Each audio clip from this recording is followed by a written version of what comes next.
Hello everyone and welcome to Chapter 13, Social Work with U.S. Casualties of the Middle Eastern Wars, Part 1.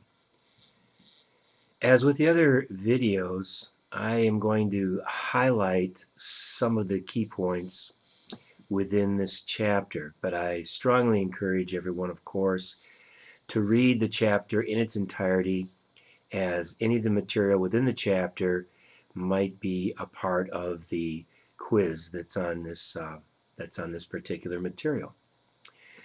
So in talking about this, at the beginning of this chapter, you see some of the big numbers regarding our involvement in war.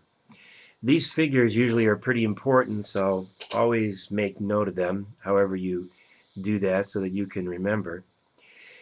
It mentions that since the beginning of World War II, the United States has been at war about 45% of the time. That's a pretty big chunk.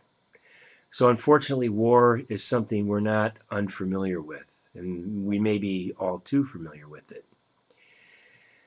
Throughout those wars, we have had about 380,000, about 379, 100,000 soldiers killed in action. And we've had nearly 1 million that have been severely injured or maimed.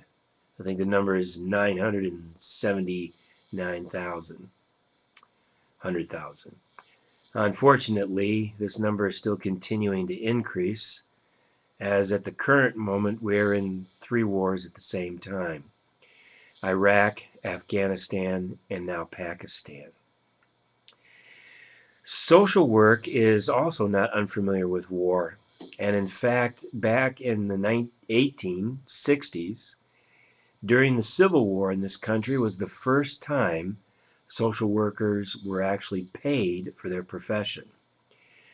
The U.S. Department of War was seeing how tragic and how the circumstances of soldiers dying and being wounded was having upon not only the soldiers but upon the families too, as many families were torn between the North and the South armies. So they set up the U.S. Sanitary Commission, and within that commission, social workers were hired for the first time, paid, and actually paid by the federal government to provide services to the soldiers and their families. So unfortunately, our history in social work goes way back with war as well. And I should say something up at the beginning. We're not so much going to talk about this war was a good war or that war was a bad war and what makes a just war, because the reality is that social workers deal with the impact of war. One thing for sure, a bullet that is shot or a bomb that is dropped doesn't know if it's being shot by the good guy or if it's shooting the good guy. So we deal with the results and the impact of war on the individual soldiers and on their families.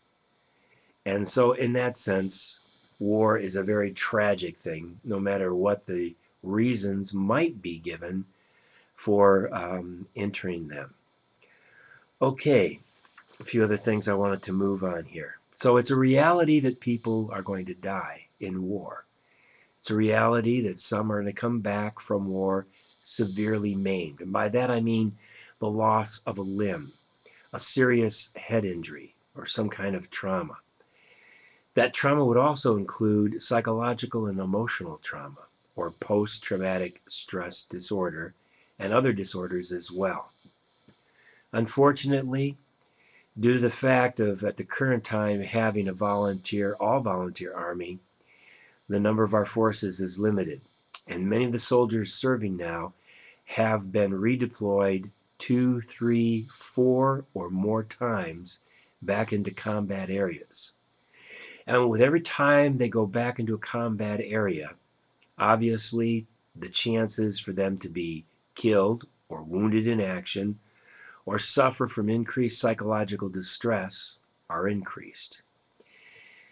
The book even points out, the author of this chapter, that the U.S. Army Surgeon General's office says that about 15 to 20% of all soldiers fighting in actual combat areas have experienced post-traumatic stress disorder. And when they have served 3 tours of duty or more, that actually goes up to 30%. This is a huge problem. These men and women are in a continual cycle of fighting in these combat areas, and the risk of these things goes up every time.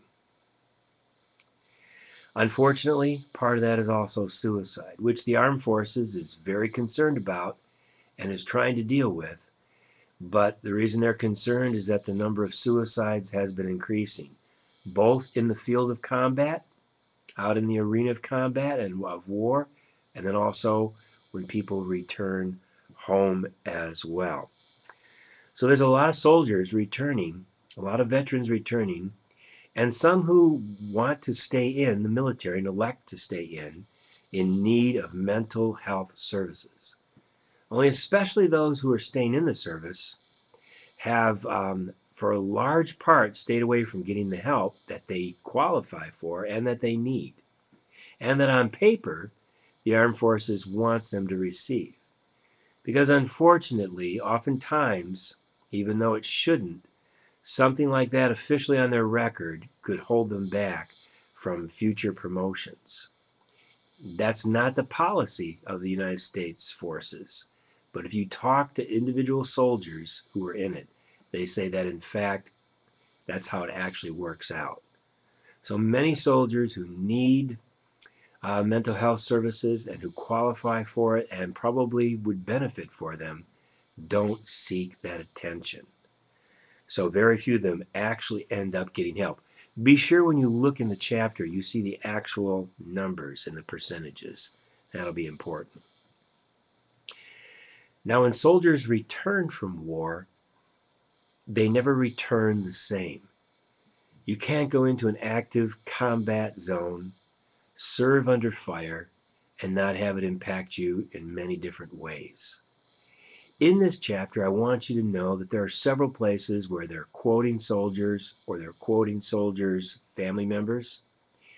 These quotes are actual quotes from real soldiers and real family members. Now their names have been changed to protect their identities. But in this chapter, the author wanted to communicate verbatim some of the experiences that these people have had. And there's one of them I want to read to you here now. And this is from a mother. This is her words. I sent my son to war. The person they sent back was not my son. It is a shell that looks like my son. He is angry and distant. My heart is breaking because nothing I say or do can recapture what he and we have lost. That's her quote. The reality is, anyone returning from war, it hasn't just impacted them as an individual. It's impacted their family, their mother, their father, sisters and brothers, other family members, their fiancés, their wife, their husband, their children. So in social work, when we're dealing with the impact of war, we're dealing not just with the single soldier. We're dealing with everyone that is within their world. And that is where working with soldiers becomes very complex, very challenging, but also very rewarding as well. So I think what we're going to do, we're going to stop right there with part 1. Be sure to move on over to part 2 as we continue on with chapter 13, Social Work with U.S. Casualties of the Middle Eastern Wars.